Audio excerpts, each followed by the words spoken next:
बिस्मिल्लाहिर्रहमानिर्रहीम। अस्सलाम वालेकुम। मैं डॉक्टर जावेद महर। आज हम डिस्कस करेंगे प्रीवेलिंग इश्यूज़ अमंग स्टूडेंट्स। आज के जो स्टूडेंट्स हैं उनके दरमियान जो मसाइल हैं वो क्या हैं।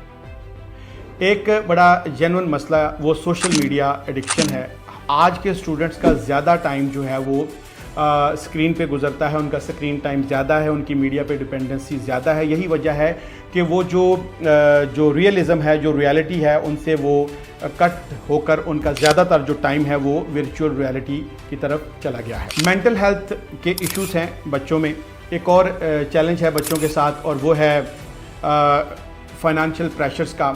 फ़ी ज़माना अब जो हम तरक्की करते जा रहे हैं, जो हमारी जो बड़ी यूनिवर्सिटीज़ हैं, ख़ास तौर पर जो प्राइवेट सेक्टर में बड़ी यूनिवर्सिटीज़ जो हाई रैंकिंग में हैं, उनकी फ़ीसें बहुत ज़्यादा हैं। वहाँ पे जो इवन जो हमारी पब्लिक यूनिवर्सिटीज़ हैं वहाँ पे भी हम देख रहे हैं कि फ़ीसों का जो स्ट्रक्चर है वो बहुत ज़्यादा है, जिसकी वजह से जो बहुत सारे बच्चे ऐसे हैं जो दाखिला नहीं ले पाते। और ये जो फाइनेंशियल स्ट्रेस फैमिली की तरफ से आता है या यूनिवर्सिटी में दाखिले की सूरत में फ़ीस ना होने की वजह से आता है, ये भी एक बच्चों के अंदर जो है वो एक प्रीवेलिंग इशू है। फैमिली के इश्यूज़ हैं। फैमिली के इश्यूज़ मुख्तलिफ़ तरह से होते हैं। एक तो ये है कि ब्रोकन फैमिली से बच्चा ताल्लुक़ रखता है। दूसरा ये है कि पेरेंटल कंट्रोल नहीं है, ये भी एक रीज़न हो सकती है। फिर ये हो सकता है कि पेरेंट्स है नहीं, किसी गार्डियन के पास रह रहे हैं जैसे वो, या बोर्डिंग में रह रहे हैं, तो ये इश्यूज़ भी बच्चों के अंदर जो आते हैं जिससे वो चीज़ें मैनेज नहीं कर पाते। एक है सब्सटेंस यूज़ यानी ड्रग का इस्तेमाल। ड्रग एडिक्शन भी वक्त के साथ साथ जो है वो बढ़ती जा रही है और ये एक ट्रेजिक फैक्ट है।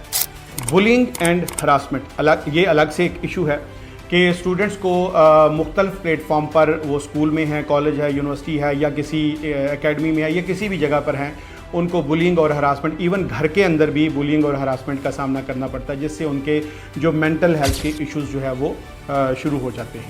एक और मसला आज के स्टूडेंट्स के बीच में है वो है एकेडमिक प्रेशर एंड बर्नआउट। कि एकेडमिक प्रेशर इतना ज़्यादा होता है, पेरेंट्स की एक्सपेक्टेशंस या जो स्कूल कॉलेज की जो एक्सपेक्टेशंस है वो बहुत ज़्यादा हो जाती हैं कि बच्चे ज़्यादा से ज़्यादा मार्क्स लें, पोजीशंस लें।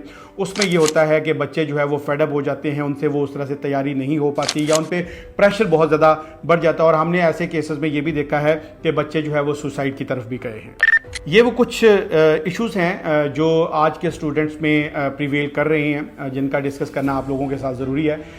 Being teachers, being head teachers and society का मेंबर होने के नाते, वालिदैन का रोल प्ले करते हुए हम सब की ये ड्यूटी बनती है कि हम अपने बच्चों की देखभाल इस तरह से करें कि उन पे कोशिश ये करें कि हमें ये ख़ुद से महसूस होना चाहिए, ये परसीव करें कि किसी किस्म का वो प्रेशर के अंडर तो नहीं है, आया उनकी मेंटल हेल्थ का इशू तो नहीं है, कोई किसी किस्म का स्ट्रेस तो नहीं है फैमिली की तरफ से, या फाइनेंशियल स्ट्रेस तो नहीं है, या कहीं उन बच्चों की बुलिंग या हरासमेंट तो नहीं हो रही, या हमारे बच्चे जो हैं वो अपनी फैमिली से कट कर किसी और कंपनी में तो नहीं जाना शुरू हो गए। तो ये सारी चीज़ें जो है वो देखना हमारा ये फ़र्ज़ बनता है। अपना बहुत सा ख्याल रखिएगा। अल्लाह हाफ़िज़।